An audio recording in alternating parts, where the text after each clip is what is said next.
Hello and welcome back to another edition of the GSMC College Football Podcast, presented to you by the GSMC Podcast Network. Today is Thursday, May 29th. Got a good show for you today.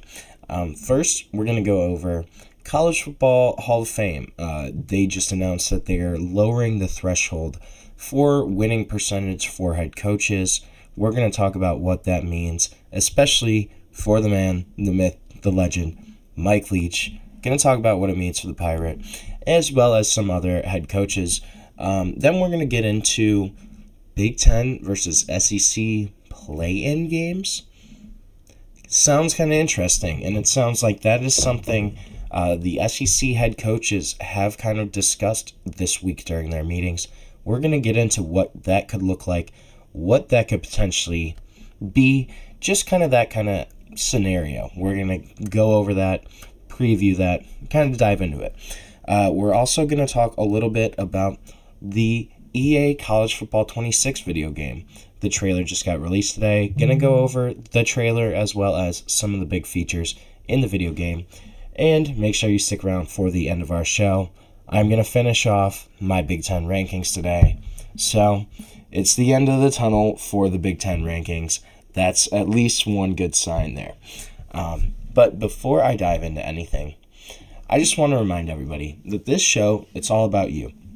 We love hearing your comments, your questions, your insights, your opinions, your hot takes, whatever you got, we want to hear it.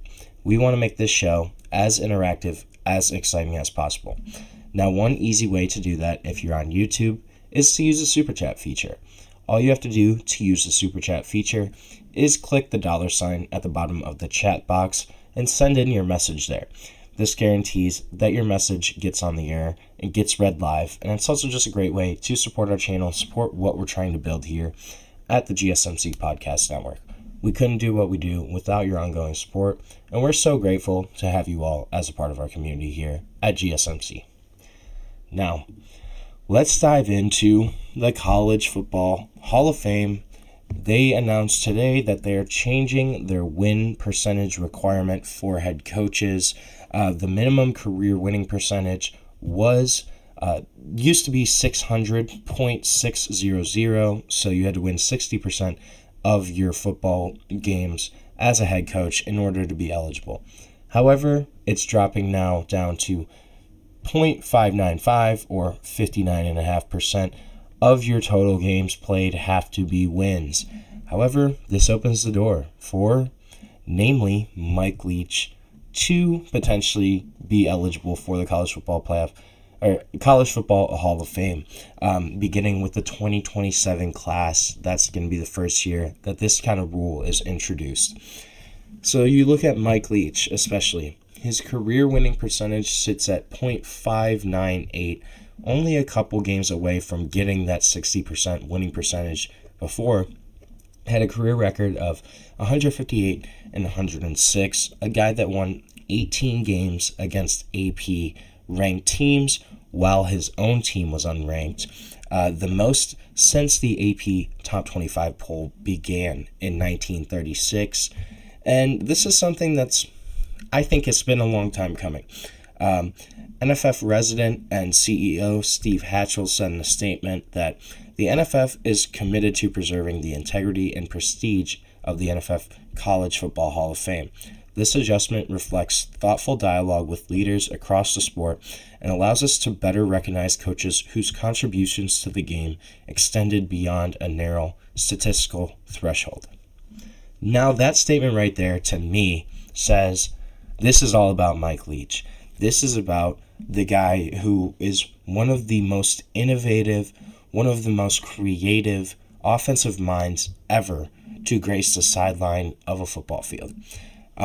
This guy, if you look at what he's done, one of the guys that is one of the best coaches who was not previously eligible for induction. I think this kind of change of the law is honestly really for Mike Leach. There's a couple other guys that are now kind of going to be eligible that are right in that range where Leach was. But you look at what Mike Leach accomplished throughout his career. Broke into coaching in 1987 at Cal Poly after graduating from law school. Earned his first offensive coordinator appointment with Iowa Wesleyan in 1989, where he studied under Hal Mumme, who had kind of developed this pass-oriented offense built around short routes, around completions out of the backfield. So together, Hal Mumme, Mike Leach developed what is now known as the air raid offense, something that we've seen throughout college football.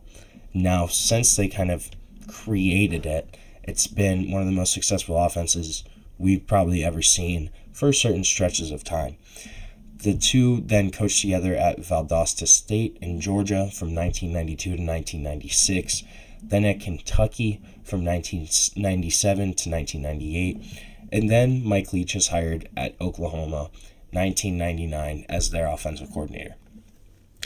In his first year on the staff, the Sooners lead the Big 12 in total offense, parlays that success into his first head coaching job at Texas Tech in 2000. That's where we really started to get to see the air raid offense in its full form, in all of its glory, all of its beauty. We saw it at Texas Tech in Lubbock under Mike Leach and those Red Raider teams. If you look at his quarterbacks, consistently ranked near the top of pretty much every passing statistical category that there is. 2003, B.J. Simons breaks the FBS single-season record with 5,833 passing yards through the air. 22 years ago that occurred. You look at Graham Harrell then, who came in right after. Graham Harrell sets NCAA records for most passes completed in a season with over 500. Most passes completed per game at 31.2 passes completed per game throughout an entire college football career. Unbelievable stats from your quarterbacks. Then you look at Mike Leach's coaching tree as well. Had former players like Graham Harrell, like Cliff Kingsbury, have since worked as his assistants and then gone on to work as coaches in college football, in the NFL. Kingsbury obviously led the Arizona Cardinals from 2019 to 2022, currently the offensive coordinator of the Washington Commanders. But these are guys where Mike Leach kind of passed on this air raid system for the next generation. You look at to what he did at Texas Tech, leading the Red Raiders to a bowl game each season during his tenure there, winning as coach in Texas Tech history, still 10 consecutive winning seasons in Lubbock, 8 consecutive seasons of at least 8 wins from 2002 to 2009, and kind of fired after a controversial incident, but then hired at Washington State in 2011. In 2018, guides the Cougars to their first ever 11-win season in program history and their first top 10 finish since 2002. Mike Leach won at least 9 games in 3 of his 8 years at Washington State, a place that's historically not super easy to win at. Then you go to another place not super easy to win at in Mississippi State, where he coaches for 3 seasons before obviously passing away suddenly in December 2022 after their bowl game. But this is a guy that deserved to be in the College Football Hall of Fame. You look at, yes, he didn't have that 60% winning percentage, but he's right there, only a couple games off. And you look at the innovation that guy brought around him, bringing in and creating an entire new offense along with Hal Mumme, but creating an entire new offense that would kind of help shape the next era of college football. Essentially, you introduce this passing offense where you're throwing the ball 55, 60 times a game, and you start winning, you start playing well. That's when we started to see kind of everybody else start passing a lot too. Everybody else not running the ball 45 times a game, but instead maybe passing 35 to 40. That's when we kind of started to see the shift in college football. A lot of it is due to Mike Leach, due to his offense, and that's a guy that should be recognized as a Hall of Famer. It's a guy that impacted the game in a way that you can't really quantify in terms of stats, but introducing a brand new offense, changing the way the game is played almost fundamentally, that's what Mike Leach did, and he deserves to get his flowers. He deserves to get the credit for kind of creating that offense, ushering in this new passing era of college football, and basically changing the game of football as we knew it. A lot of that is due to Mike Leach and due to what he did. And so the fact that they're changing this to finally pretty much acknowledge Mike Leach is a big deal. It's kind of recognizing that, hey, there's some things that are more important than stats when you're looking at an entire body of work, especially for a head coach and a guy like Mike Leach, so innovative. That's something that's more important than maybe he didn't win as many games. He needed 4 or 5 more wins to get to that threshold.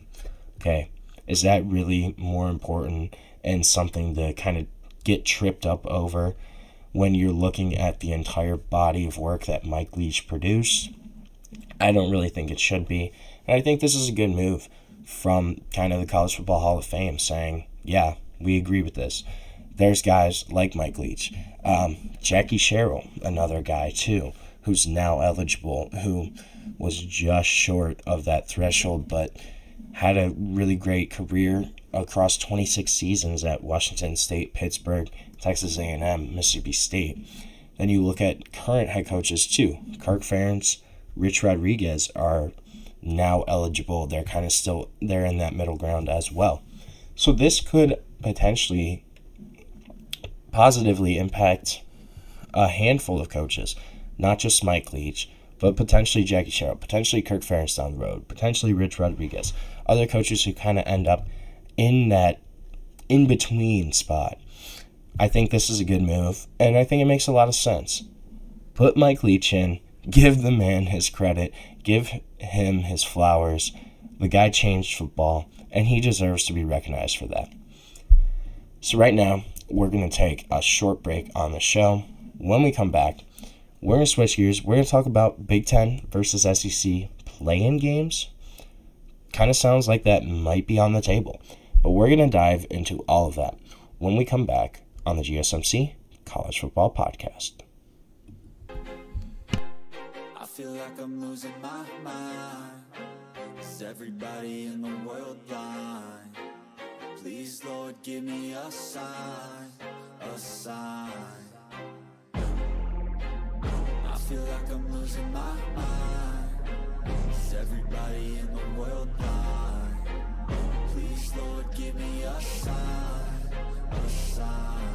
I wanna be the greatest. Everybody on the fake shit. I look around and feel like everybody is the fakest. I make this every day and I'm impatient, hoping one day I blow up from the basement. Statement, the top is so vacant. I don't hear shit that I think is amazing. Waiting for my day when I'm playing sold out shows for 1,000 faces. Hey, give me that crown, get in my way and to be put down. It ain't your place, all this my town. If I want that shit, then I'll get it right now. I'm losing it, the noose it fits, some losing shit, a stupid myth. You choose to live or choose to dip, you choose to fight or lose your grip and lose a gift.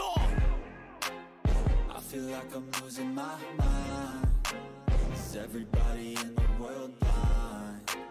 Please, Lord, give me a sign, a sign. I feel like I'm losing my mind. Is everybody in the world blind?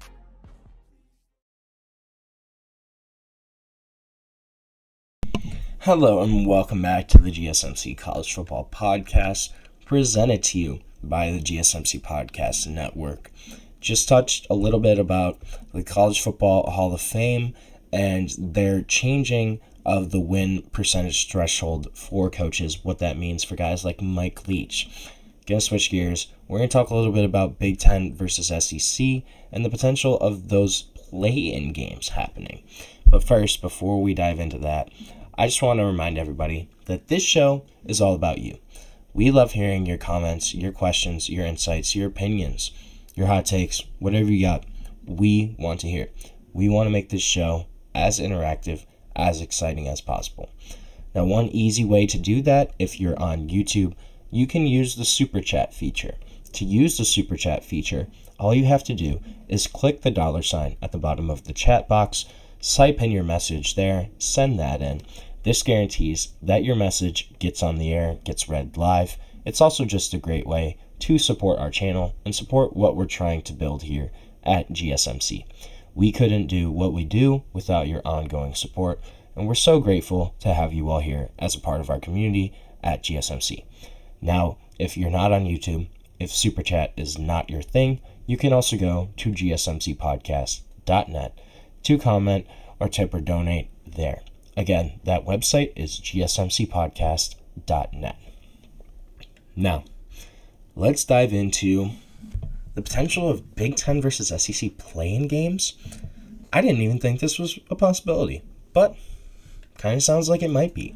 And this is something where at varying points throughout the last year or so, when we've kind of known that the SEC and Big Ten have combined to flex their muscle together, a potential scheduling agreement between the two conferences has kind of been downplayed. It's been dismissed. It's been doubted upon, even by some in the SEC as late as this Monday, this week, during the spring SEC meetings, but not anymore.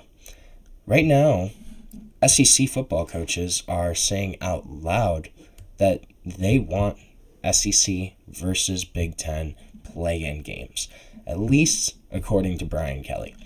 Now, Brian Kelly, obviously coach of the LSU Tigers, told reporters at SEC spring meetings yesterday that his peers are in favor of scheduling games against the Big Ten. His quote was, "Our first goal would be wanting to play Big Ten teams. As coaches, I can speak for the room. We want to play Big Ten teams. So we've made our voice clear. Our ADs know that we would like that. Our commissioner obviously heard us as well." So that's kind of a newsworthy development right there. And here is where it gets interesting. So that's not, yes, Brian Kelly is discussing just the possibility of annual matchups against the Big Ten. Here's where it gets interesting, though, is that the games could possibly be a play-in style format. So, in that format, it could also decide up to 8 bids in the college football playoff. So if we look at that kind of format from using the 2024 standings, we would get matchups such as Big Ten number 1 seed Oregon versus number 8 SEC seed Ole Miss Rebels. Texas, the number 7, or Texas A&M, the number 7 SEC team would play Penn State, the number 2 Big Ten team. Then we'd get intriguing matchups like Ohio State, the number 4 Big Ten team, versus the LSU Tigers, the number 5 SEC team. I think this could be really intriguing. It's a different type of playoff format, I guess. We haven't seen anything like this, and how it would kind of work would be interesting. Where would those games be played, and when? Those would be 2 big question marks. Presumably, they would probably be on campus sites during the first weekend of November, traditionally when kind of league championships or conference championships are contested. That could be one potential there. But all of that's just kind of another topic of discussion at this point. There's been no major decisions on scheduling that have come to a conclusion this week. Obviously, the big domino right now is still the House settlement, still what's going to happen with that, with Judge Claudia Wilkins' decision. Will that be approved finally? We still don't know. We still are waiting for the fallout from that. It sounds like from everything that it will be approved, but it's still not official. So pretty much everything else kind of just has to wait and be put off until that House settlement comes down with whatever decision that Judge Claudia Wilkin kind of decides upon. There's 3 ways, too, that the Big Ten SEC kind of super challenge, I don't know what I'd want to call it. There's 3 ways that could come about. The league could stay out of the scheduling process completely, both the Big Ten and the SEC. They could help facilitate kind of the scheduling process, or they can mandate it. Though Greg Sankey said a mandate would be incredibly difficult, would be kind of just a tough move. They really kind of wouldn't want to do that. A Big Ten SEC scheduling scenario, though, it's both kind of intriguing and both kind of infuriating for other fans. Without question, we'd have juicy matchups, some big-time play, and lucrative TV deals for the conferences. Obviously, that's the bottom line, is how much money can you get? It would also kind of ratchet up the stakes. It would make for some interesting matchups where we would have to kind of just see, could one league dominate to the point of getting, 6 bids? Could the SEC win 6 of those 8 matchups to kind of determine who gets in? That's certainly possible. The downside, though, the top 2 conferences guaranteeing themselves half of the college football playoff field, essentially, regardless of what happens during the season. It kind of sounds like this might already be kind of trending towards a potential outcome. And it would further kind of enhance the SEC and Big Ten's strength of schedule arguments that they keep kind of pushing out there. It's been kind of an incessant drumbeat, right, is the strength of schedule. When Alabama, Ole Miss, South Carolina all didn't get into the playoff last year, that was the SEC's big argument was, well, they had harder strength of schedule. They had more difficult matchups throughout the season. It would also kind of potentially deprive teams from other leagues the chance to play Big Ten SEC programs and potentially get marquee wins. You think about this upcoming season. Toledo has to go play at Kentucky. Toledo played last year at Mississippi State. That is definitely probably a matchup that goes by the wayside at some point. But Toledo last year beat Mississippi State. Toledo this year, they have a really good shot to beat Kentucky. So you're kind of taking away from, potential smaller schools, smaller programs, group of 5 programs. You're taking away opportunities for them to get a marquee win, for them to kind of score a big one. I think that could potentially be an issue here. There's a couple other things, I think. Just prearranging of kind of stacking the deck. I don't love it. I don't really love the idea of automatic bids. I can see kind of the argument for it. I just think the seasons kind of change so much from year to year that it's hard to guarantee 4 spots every single year for a particular conference when you never know the quality of the conference. One year they could have 6 teams that could be in, and then the next they could only have 1 or 2 teams that are kind of deserving of a playoff spot. I think that's kind of something that gets thrown under the rug here. And it also would kind of further marginalize the ACC, the Big 12, Notre Dame, everybody else in the FBS. It would kind of just continue that marginalization of these other conferences. If you're kind of just slotting them into a playoff disadvantage regardless of how many quality teams they might be able to produce on a given year.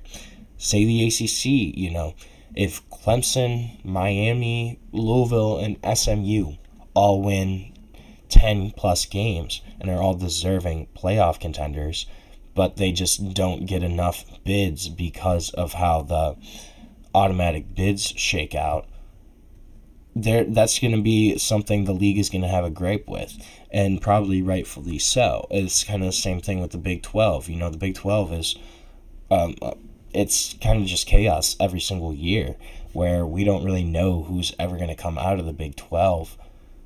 That could be something similar, where there's 9-10 win teams in the Big 12 that maybe there's 3 or 4 of them. Maybe there's multiple that are deserving of being in a playoff, but just because of potential automatic bids, they don't get the chance, they don't get the opportunity.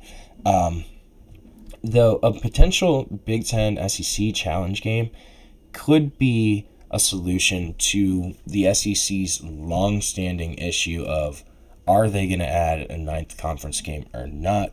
After years of debate, it's kind of believed right now that there are enough votes to move to a 9th game. Hardly unanimous. There have been multiple athletic directors, too, that have kind of publicly spoken out against it.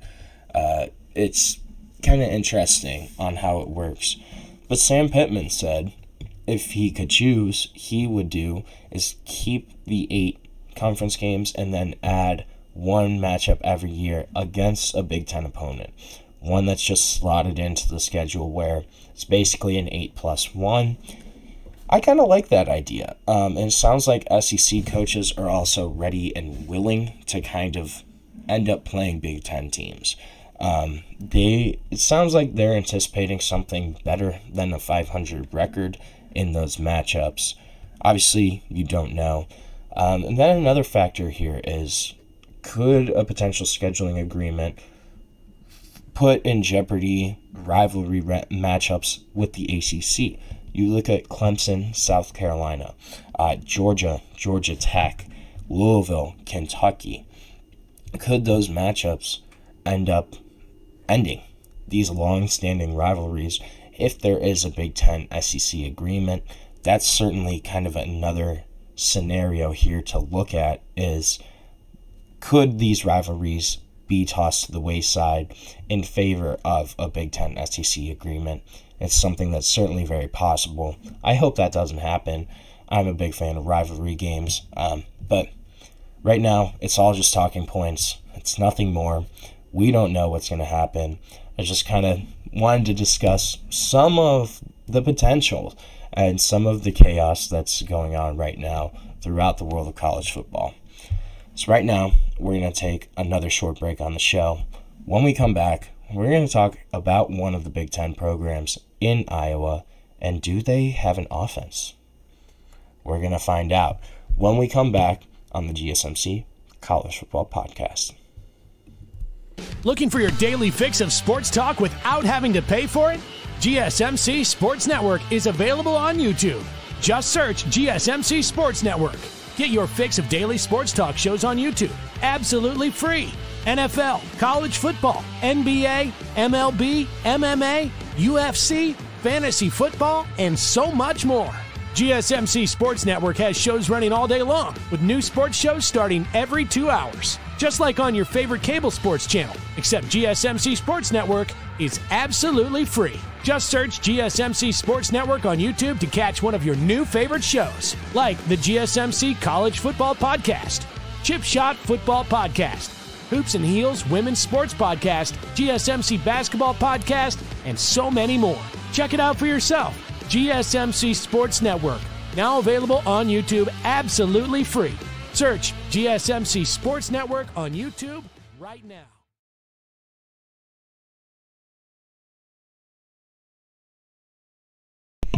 Welcome back to the GSMC College Football Podcast, presented to you by the GSMC Podcast Network on this Thursday, May 29th. Gonna continue on our show by talking about another Big Ten team. We just talked about Big Ten SEC potential play-in games. I want to talk about one particular Big Ten team in the Iowa Hawkeyes, and the question that everyone has been asking for, I feel like, as long as I've been alive, and does Iowa actually finally maybe have an offense? For the better part of at least a half decade, there have been kind of backhanded compliments that have branded the Iowa football program as both a winner and a loser, kind of. None of those phrased better than former All-American punter Tory Taylor, his t-shirts that he once sold that said, "Punting is winning." That kind of seems like that was the case for Iowa football. Pretty much, I don't know, for a long time it feels like. You look at 2023. In 2023, Iowa's defense led the nation in yards per play allowed for the second year in a row. Gave up only 14.8 points per game, despite playing 970 snaps, the fourth most amount of snaps that a defense had to play in the entire country. So their offense gave them no favors, a ton of 3-and-outs, and they still were probably the best defense in the nation in 2023. That combination of those two phases of the game, that's helped the program to 89 wins since 2015, 11th among power conference programs throughout that time span. So this is a team in Iowa that's consistently won, but consistently kind of been held back. Iowa's offense has been a roadblock for them in terms of kind of getting to the college football playoff, getting to that next level. So you look at 2023, right? They only gave up 14.8 yards per game, but their offense averaged 15.4 points and an FBS worst 243 offensive yards per game, total per game. The lowest yardage output by a Big Ten power program in 39 years. 40 years, basically, of offensive explosion. And then there's Iowa in 2023, running an offense that basically would have worked better in 1982 than it did in 2023. They won 10 games in 2023, too. But the national kind of phenomenon, I guess, fascination with the Drive for 325 campaign, which basically was Brian Ferentz, Kirk Ferentz's son, their longtime head coach. Brian's obviously his offensive coordinator for a long time, had in his contract written out that he basically had to score 325 points in the season across 12 games in order to keep his job. So every single week, you'd see on Twitter or whatever the kind of meter of how much closer did they get to the goal of 325. And it was pretty fun to watch, actually, if you go back to that time span. But you look at where Iowa's been at. With the Big Ten expanding by 4 schools, with them scrapping divisions, this is a Hawkeyes team that needed to change on offense, or else they would keep falling further back in the league hierarchy. The first big move came last year when Kirk Ferentz hired Tim Lester to replace Brian Ferentz as the offensive coordinator. We're going to discuss that in a couple minutes, but the next move came this January when the Iowa Hawkeyes land FCS All-American quarterback Mark Gronowski from South Dakota State. Together, these two, and Tim Lester and Mark Gronowski, are kind of tasked with flipping this narrative and flipping the offense's trajectory from kind of being, a punch line to maybe a punchy kind of offense. This spring, the unit really bore no resemblance to that 2023 group. Receivers were getting open. Linemen created holes for running backs to get through.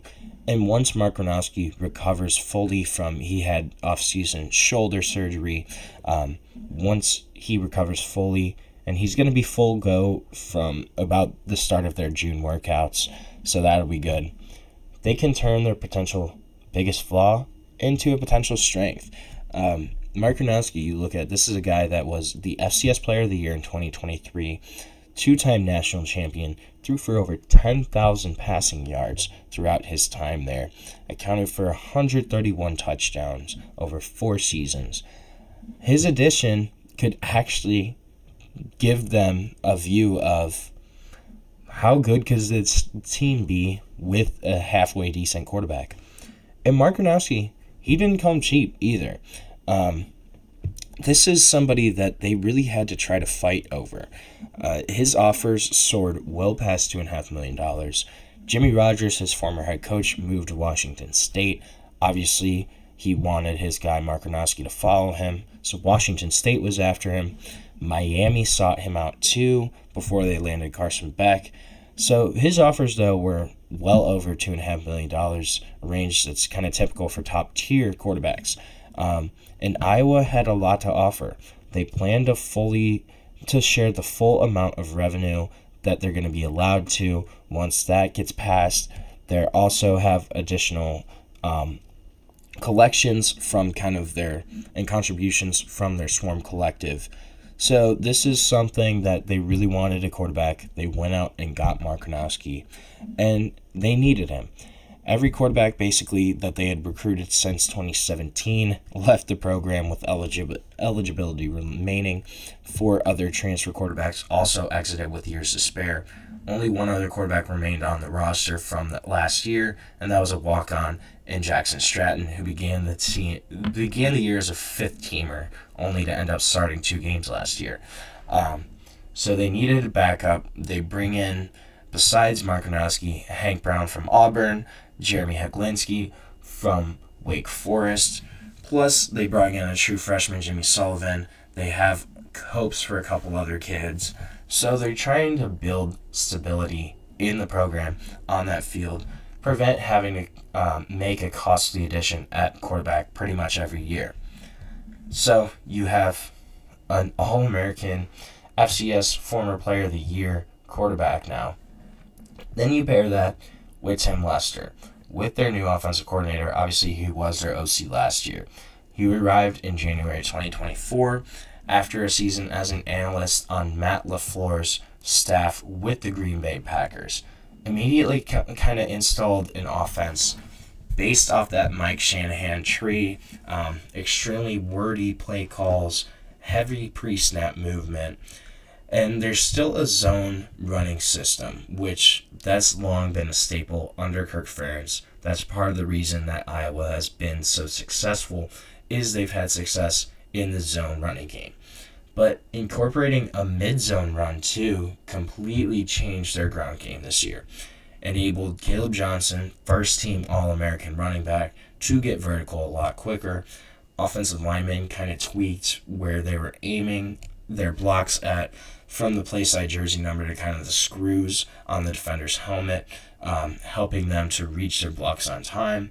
And the blocking principles, though, he kept them the same, and attacking style rather than one kind of designed to wall off opponents. But they also introduced a lot more pre-snap motion, disguised formations better, caused a lot of identification problems for opponents on defense, even their own defenders in practice. That wasn't the case at all before Tim Lester arrived. They were obviously, yes, very one-dimensional last year in 2024, but the one dimension did work. They were second in the Big Ten in rushing yards per game with 197 last year, program's most since 2002.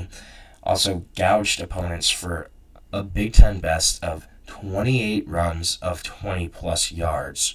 A pretty incredible number when you think about it. Averaging over 2 yards per game of 20-plus yards, getting a little bit of a big burst, big play ability from that running game was huge. Also putting up 38 or more points 5 times last year, including 40-plus in consecutive home games against Washington, Northwestern, and Wisconsin. Tim Lester made it a stated goal to cut the team's national ranking in half in most offensive statistical categories. And among last year's kind of dramatic improvements was a leap from 132nd out of 134 FBS teams in scoring to 72nd. So, 72nd, still not great, but a lot better than 132 out of 134, I'd say. Averaging 27.7 points per game last year, though, and has avoided kind of setting statistical marks for this year. But he has some benchmarks too for his new quarterback and Mark Gronowski for this new offense. This is a staff, though, that not just added Tim Lester. Added former Wake Forest offensive coordinator Warren Ruggiero, former New York Jets offensive coach Billy Vandermeert. Also hired new running backs coach Omar Young, who had coached within a Shanahan offense in the NFL. So having some of those guys to kind of speak the language, the terminology, really helps. There's also a big lineman, a couple of them, in center Logan Jones, right tackle Jennings Dunker. They also were able to pluck D2 All-American Bryce George from Ferris State to become their left tackle after kind of identifying a need there. There's optimism, too, at wide receiver for the first time in pretty much a decade.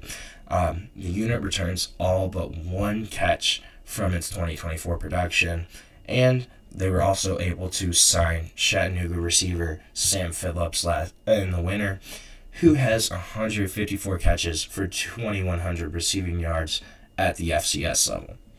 So all of that, new quarterback, solid O-line, better offensive coordinator with a more complicated, more functional scheme, all of that kind of adds to maybe Iowa's not bad on offense. It's not a given that Mark Gronowski's arrival and kind of everything else is going to turn them into a college football playoff contender. They have to host Indiana, Penn State, and Oregon this year. They have to go to Iowa State, who's going to be really tough. So this is going to be a team it's still going to have a tough schedule, but they might finally have a fighter's chance on offense, and that's something that we've all kind of been waiting to see. So, Iowa, prove us wrong, prove us right. Go have a great season on offense. Mark Gronowski, shut up everybody, shut up the outside noise, and just go ball out. We'll see if Iowa can do it, though, but the pieces are certainly finally kind of there for Iowa to have a legitimate offense in the Big Ten this year. So right now, we're going to take another short break on the show. When we come back, I want to do a little preview of EA's College Football 26, talk about some of the features, talk about the trailer that just got released earlier today, but we're going to dive into all of that when we come back on the GSMC College Football Podcast.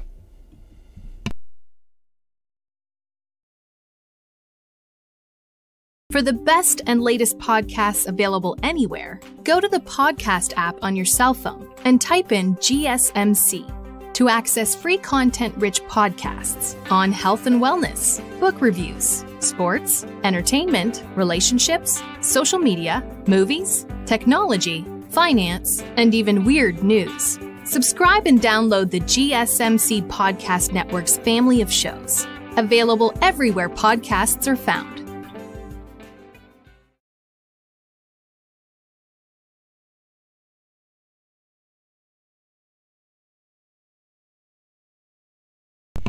Welcome back to the GSMC College Football Podcast, presented to you by the GSMC Podcast Network.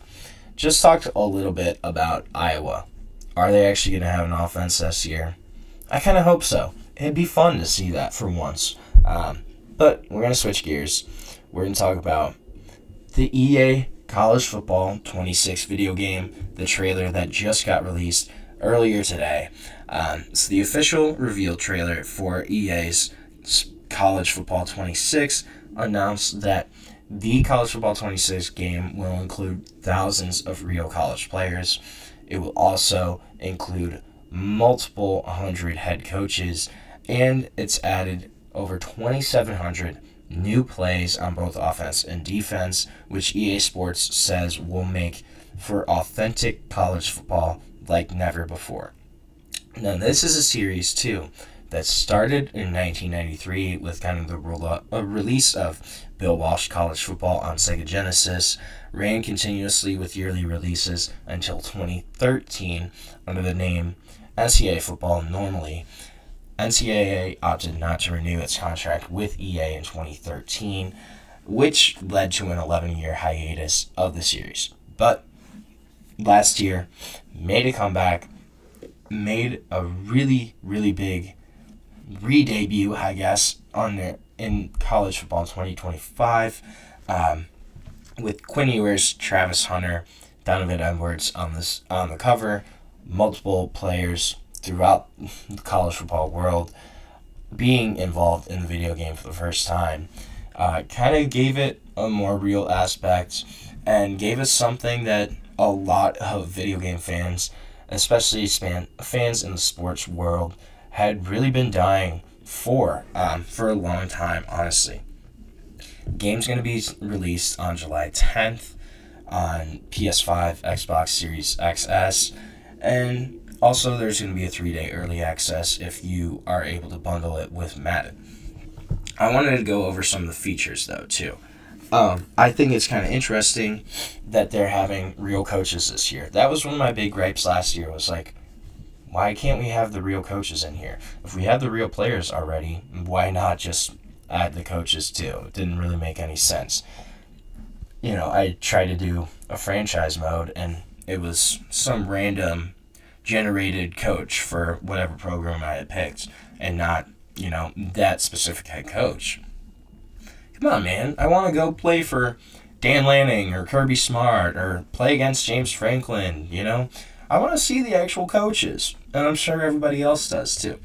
So the fact that this year they're adding the head coaches, going toe-to-toe against some of the greats who kind of bring distinctive play styles to the field, that's going to make it more fun, make it more interactive, bring something else that, if you're coaching with, you're playing with Ole Miss, you want to run Lane Kiffin's playbook, which is kind of unique and has a couple different more trick plays and kind of intricate designs and play motions, stuff like that.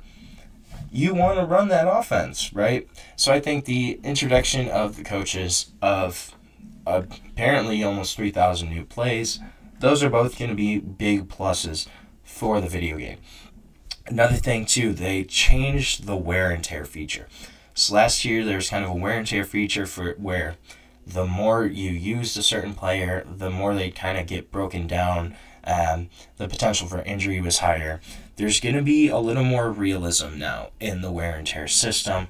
It's now going to be also fully customizable to fit your play style, too. So you can manage fatigue a little more strategically. You can save your favorite playmakers for key moments during a game, with kind of dynamic substitutions that allow you to rotate players in and out on the fly and not have to use the pause screen. That's another thing I like too about this game this year, is the ability to be able to switch players in and out right now, kind of similar to how NBA does that with 2K, the 2K series.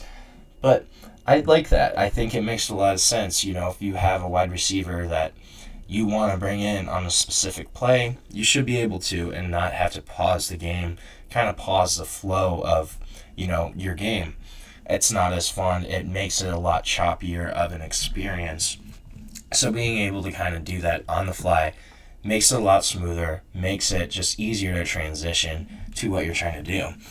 There's also a couple of just foundational football advancements. It starts with improved coverage to kind of give you confidence in shutting down your opponents during the passing game. That was one thing I thought last year. Trying to pass against, a decent difficulty,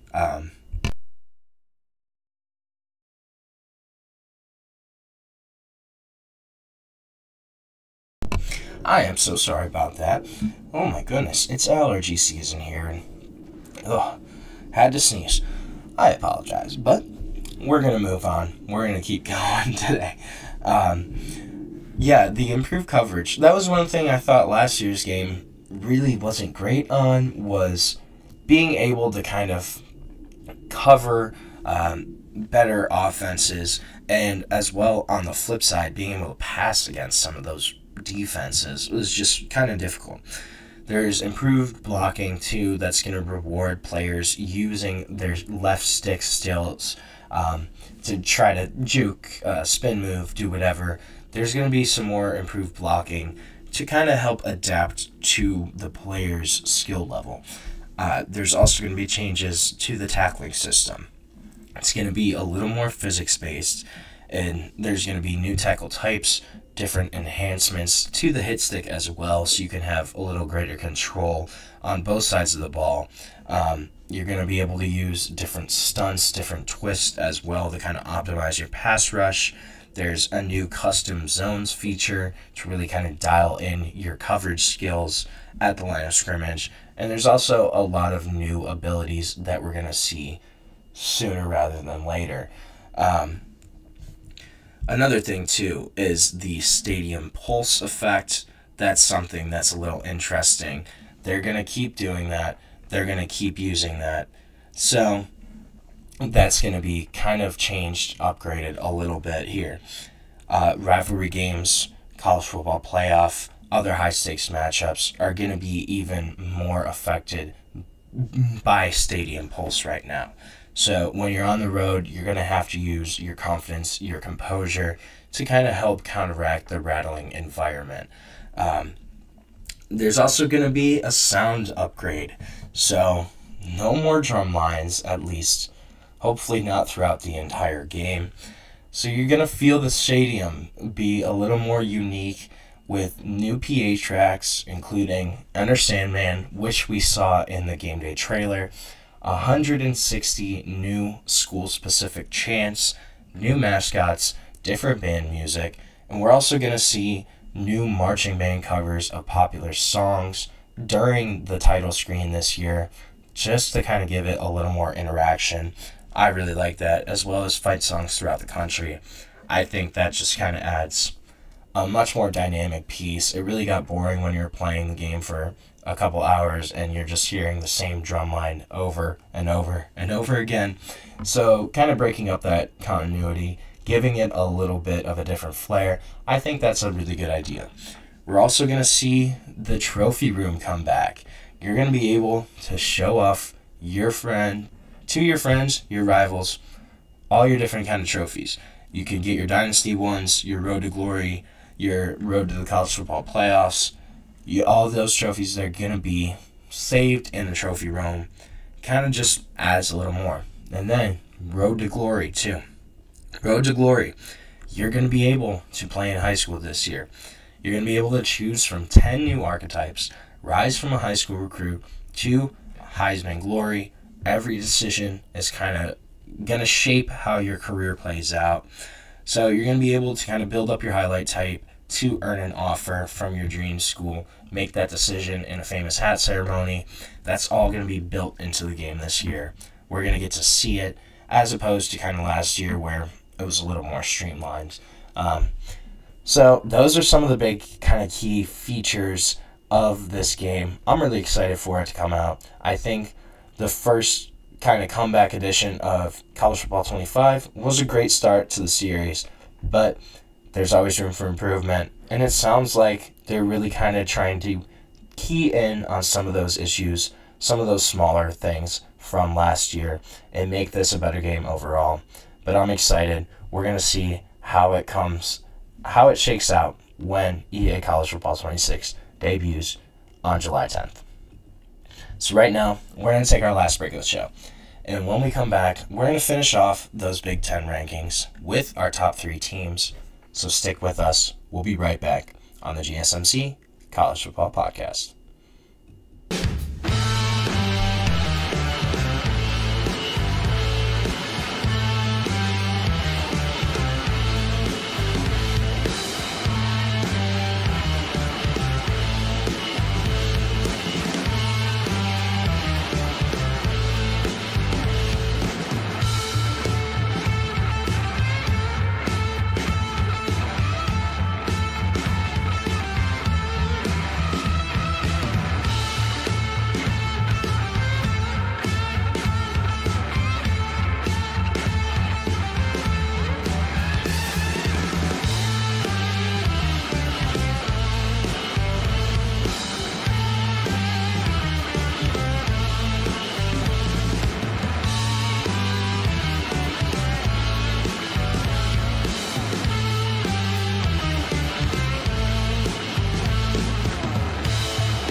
Welcome back to the GSMC College Football Podcast, presented to you by the GSMC Podcast Network on this Thursday, May 29th. Going to finish off our show by talking about our top 3 Big Ten teams. Today, going to finish off those rankings. So, right now, I think the number 3 team is the defending national champion, the Ohio State Buckeyes. There's a couple reasons. So, yes, they finally kind of got the monkey off the back. Ryan Day leads Ohio State to a national championship in 2024. A lot of key members of the program left. How are they going to kind of retool, rebuild? Those are all going to be some of the questions that the Buckeyes are going to have to face this year. The biggest question mark is going to be at quarterback. After Will Howard leaves, you're getting Julian Sayin and potentially Lincoln Keenholz, both young quarterbacks that have room and potential to grow into the role, but are they going to kind of struggle through some up and down bumps in the road? I think those are some of the question marks here. It's more going to be of lack of experience rather than lack of ability, I think. Julian Sayin looks smooth, though, throughout the entire spring. A guy that was a former 5-star in his own right should kind of be able to step into the role, especially when you look at some of the pass catchers that this Ohio State team still has. You still have Jeremiah Smith. You still have Carnell Tate. You still have Brandon Innes. You still have Mylan Graham. And you bring in Max Clare at tight end from Purdue after he was really Purdue's only option in the pass game last year. You bring him in to feast across the middle of the field when you have all those guys on the outside. Running back, though, you're losing Quinshon Judkins, you're losing Travion Henderson, and who's going to replace him is a big question mark. James Peoples is going to need to step up. C.J. Donaldson's going to need to step up. Could potentially Bo Jackson, yes, his name is Bo Jackson, could potentially freshman Bo Jackson get some playing time as well. Those are all kind of conversations that are going to have to be had. O-line, it's going to be interesting. You have Carson Hinsman returning. You have Tegra Shabola coming back. Ethan Onayenwa should be the left tackle after transferring in from Rice. But this kind of configuration is all really kind of up in the air. On defense, on the defensive line, you lose Jack Sawyer. You lose JT Tuimoloau. That unit really is going to hurt. You lose Tyleik Williams as well. So Caden Curry kind of expected to take over one of the defensive end spots. You do bring in Bo Atkinson from North Carolina after he was kind of their leading pass rusher of the past year. But obviously, this unit not nearly as strong as it was last year with guys like JT, Jack Sawyer in that room. Linebacker, though, that's pretty set. You have Sonny Styles coming back, who that's a huge piece. And then you have Arvell Reese, too, who's going to be another unquestioned starter. Peyton Pierce could kind of step into that first linebacker off of the bench role, kind of what Arvell Reese occupied last year. So they're really set at linebacker. Then secondary looks pretty good, too. Caleb Downs, probably the best defensive player in America, is returning. Davison and Bickerson locking up one of the corner spots. Jermaine Matthews locking up the outside corner spot on the other side. Lorenzo Styles could start in the slot, but there's also Devin Sanchez, Aaron Scott, former Blue Chips, that could potentially play outside, and you have Jermaine Matthews bump inside to the slot. That's also a possibility. But this is a team that they're still really good. They're still really talented. I just think there's a couple question marks here that the other two teams don't really have right now. And I don't know if some of the reinforcements, some of the replacements are going to be as good as some of the guys from that 2024 Buckeyes team were. I think that's the reason I kind of have them third right now. They could certainly lose a couple matchups, especially that Texas season opener. Even though it is at home, that's going to be a tough matchup, especially since it's going to be at noon, which was announced. So Texas gets to play at noon instead of a primetime night game. That's going to be a big deal. I just think there's a couple question marks around Ohio State. That's why I have them at 3. I think Oregon's at 2. Oregon, landmark first year in the Big Ten. Undefeated, winning the Big Ten. You do kind of get beat down by Ohio State in the college football playoff, so that's a disappointment. But I think because of that disappointment, they're a little underrated heading into 2025, which is kind of wild to think about when you look at how they've played under Dan Lanning pretty much every year since he's been their head coach. You lose Dylan Gabriel, yes, but you have Dante Moore come in, former 5-star guy that was able to sit the entire year last year and kind of just learn as a quarterback. I think he's going to be really great. You have Mekhi Hughes at running back, absolute stud of a running back, transferring in from Tulane. You also have Noah Whittington there to kind of be that number 2 back after running for over 500 yards last year. Pass catchers, yeah, kind of a little bit more of a question mark. You're going to lose Tez Johnson, Terrence Ferguson, Trayshawn Holder. You do get Evan Stewart back. That's going to be your wide receiver 1, going to be over your ex-wide receiver. Jeremiah McClellan, Malik Benson, they're all still kind of in contention. And I wouldn't count out Decordian Moore here too. Number 1 wide receiver in the country in the 2025 class. Guy that's an absolute stud from all reports and indications. And he also really had a great spring. Wouldn't count him out. O-line, it's going to be kind of interesting. Isaiah World is going to step in at left tackle. Emmanuel Pregnan going to step in at left guard. And then you have your center in Iapani Lololu returning. So those are 3 starters set. Right guard, right tackle going to be more of a toss-up.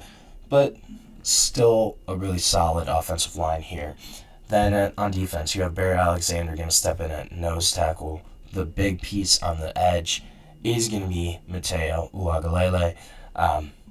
After a breakout 2024 season, 10.5 sacks, that's the guy that's going to step into another big-time role for the Ducks this year.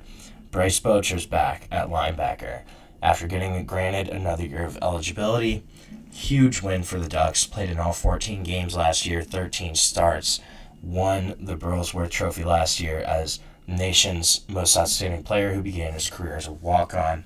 That's a guy that really is the heart and soul of their defense and should kind of continue taking over that role.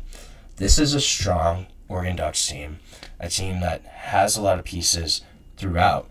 And I think Dante Moore is going to be in a better position than Julian Saint is at quarterback for Ohio State, Oregon, respectively.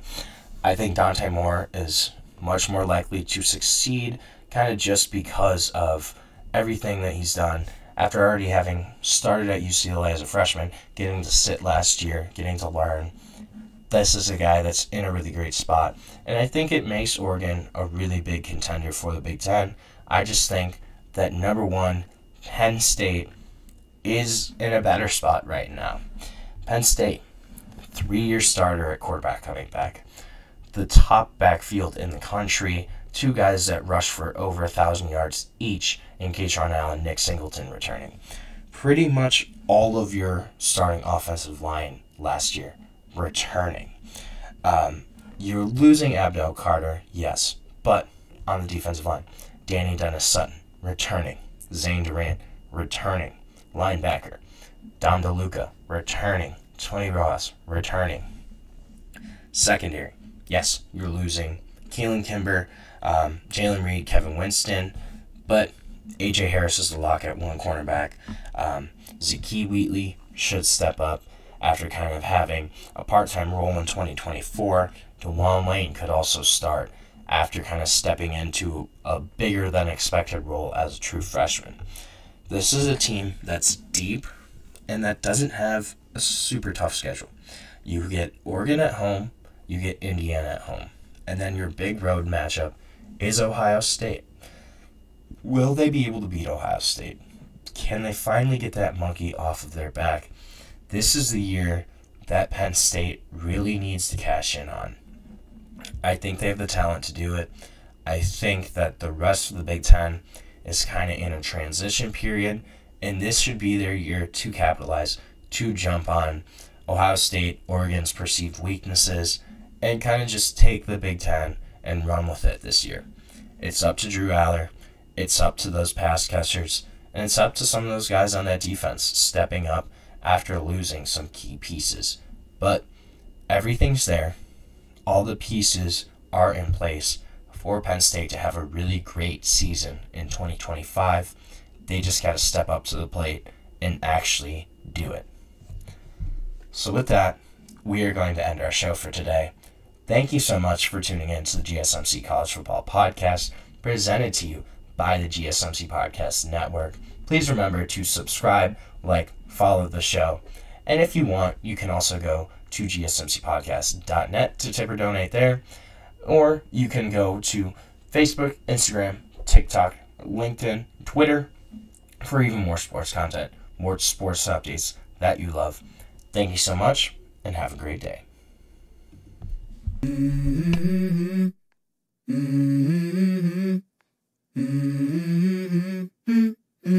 Let's go.